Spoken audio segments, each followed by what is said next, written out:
大家好，欢迎收看本期视频，喜欢的朋友点一下关注。海外网3月23日综合报道，据中国驻美国大使馆官网消息，3月17日，崔天凯大使接受 Axios 和 HBO 联合节目的采访，就新冠肺炎疫情、媒体关系、社交问题、中美关系等回答了记者乔纳森·斯旺的提问。采访全文实录如下：斯旺大使先生，我们非常感谢您接受采访。在我们谈疫情之前，我想先就当前几个引人关注的新闻向您提问。崔大使，好的。斯旺，周一晚，特朗普总统首次将新冠病毒称为中国病毒，您怎么看？崔大使，我不是白宫发言人，但世界卫生组织在疾病命名方面是有规则的，就是要避免污名化，不与人病症与特定地理位置、人群甚至动物相关的意象。希望大家都能遵守世卫组织的规则。斯旺，美国总统没有遵守这一规则，你想向他传递什么信息？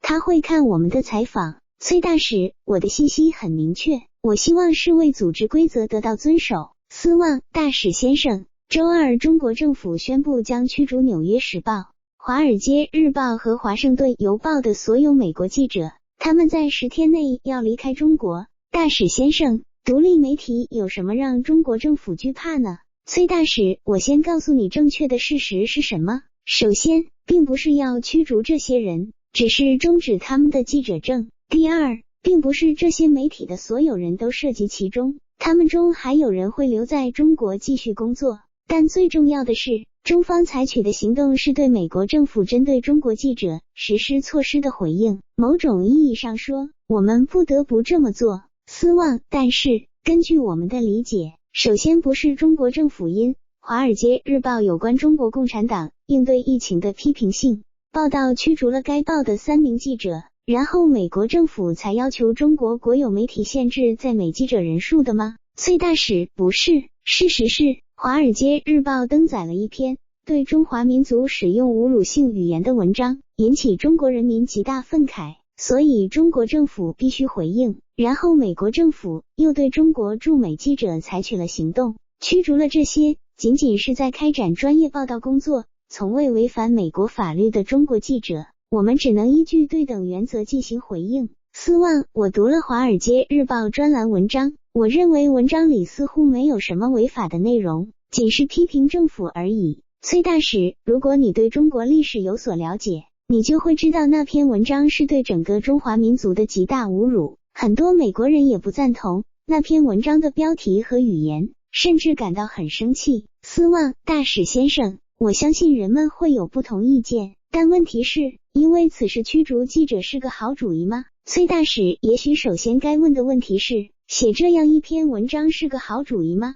斯旺大使先生，面对公共卫生危机，以事实为基础开展对话非常重要。您2月9日在面向全民节目采访中说，散播病毒来自美国军方实验室这样的疯狂谣言十分危险。大使先生，您知道是谁在散播这些疯狂的阴谋论吗？崔大使，我认为这是始于美国的。你看了我接受面向全民的采访，我们谈到这里有人散播疯狂言论。斯旺，是的，您当时说还有人说这些病毒是来自美方军事实验室而不是中国的。类似的疯狂言论我们怎么能相信？您当时是回应。崔大使，这是我的一贯立场，我当时这样认为，现在依然这样认为。对于这个问题，当然我们最终要找到答案，揭开病毒的来源，但这是科学家要做的工作，而不是由外交官或者记者来进行揣测的，因为这样的臆测对任何人都没有好处，而且非常有害。为什么不让我们的科学家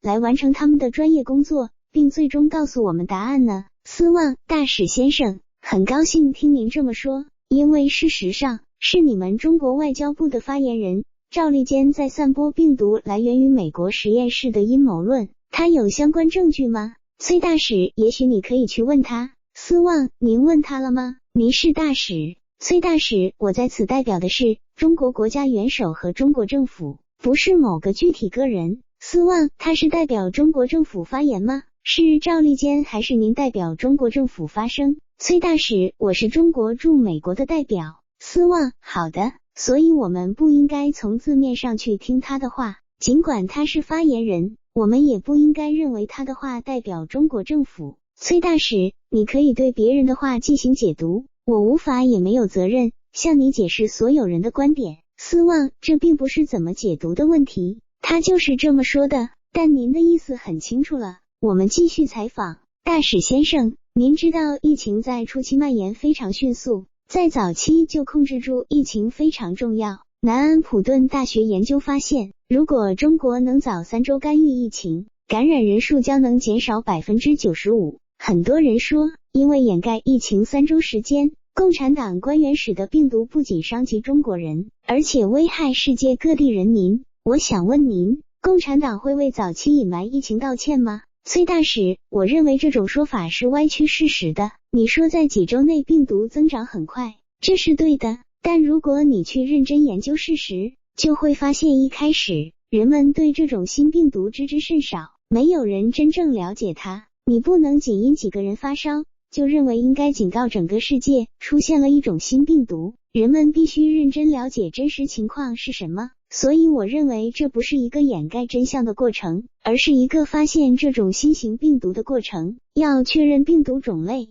更多了解它的传播途径以及如何应对。实际上，仅仅在几周之内，中国就向世界卫生组织通报了了解到的所有情况，包括病毒的基因序列。我们向世卫组织和其他国家发出提醒，大约2-3周内，武汉市就采取了封城措施，那是在1月23日，到现在已过去了55天。在我们坚决和坚定的努力下，中国的病例数量正在大幅下降，治愈出院的人数正在显著上升。也许大家应该问一问，这55天内有什么是该做而没有做的？因为根据医学专业人士的说法，病毒所谓潜伏期一般是14天左右。那么在过去55天内都做了什么？有什么是该做而没有做的？也许这才是应该问的问题。斯旺，正如您所说，我认为前3周非常关键。我想问您一些具体事实，因为您刚才提到事实。多伦多大学研究发现，去年12月，中国开始审查社交媒体上提到新冠病毒的内容时，被屏蔽的关键词包括人传人。中方为什么要对有关病毒的信息进行审查？崔大使，我们所做的努力不是你所谓的对媒体报道内容进行审查，我们的努力和工作重点，首先是对每个人的体温进行筛查，确保病毒不会快速传播，同时明确疑似病例和确诊病例的数量，这样我们才能采取措施治愈病患。所以我们的努力实际上无关如何与媒体打交道，而是如何应对受病毒感染的人。难道你不觉得这更重要吗？斯旺，我认为两者都很重要。向公众通报信息非常重要。当包括李文亮医生在内的武汉医生发出警报，分享实验室报告信息时，他们却不听。中国共产党和警察把他们扣留审问，李文亮不得不发表声明说他在散布不实言论。崔大使，你所说的还是在歪曲事实。我告诉你2件事。首先，李医生是在和同事、医生同行进行讨论，并非向公众发出警告，因为他当时也感到困惑，有所警觉，所以他才咨询他的医生同行。不知何故，这条发在他们医生同行的朋友圈信息传了出来，当然就引起人们担忧。第二，现在中央政府正在全面调查涉李文亮医生有关问题，为什么我们不等调查结果出来再下结论呢？斯旺，我想我只是不明白，为什么一个医生分享实验室报告，与同事讨论，信息泄露了出去，而且有关信息对公众来说是非常有用的信息，却导致他被警方传唤，不得不收回他之前所说内容。崔大使，不是这样，让我来告诉你，我对当时武汉的情况不能事事了如指掌，但通常情况下，不管哪一级政府，怎么能根据一些泄露的信息来决策呢？必须确保公开宣布的内容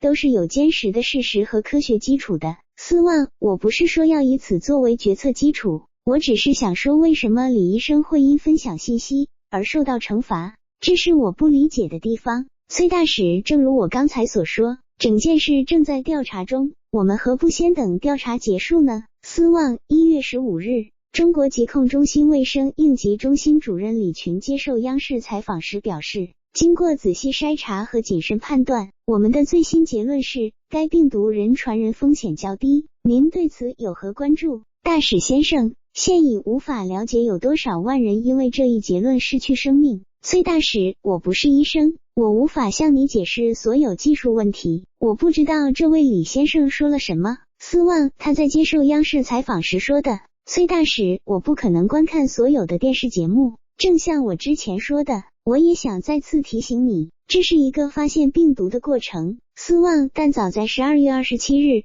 就有医生提醒人们，武汉同济医院肺科专家赵建平医生就提醒过武汉疾控中心，这一病毒可能会人传人。问题是，为什么时隔2周后，中国当局仍告诉公众病毒不太可能人传人呢？崔大使，我们了解到这一病毒会人传人之后，立即向公众发出了提醒，但得出结论之前必须要有证据，必须以科学为基础。你我都不是医生，我不认为我们有能力对所有技术问题进行讨论，这么做可能会对观众形成误导，如果那样会很麻烦。斯旺，我只是在引述医生说的话。崔大使，就连医生之间也没有完全达成一致。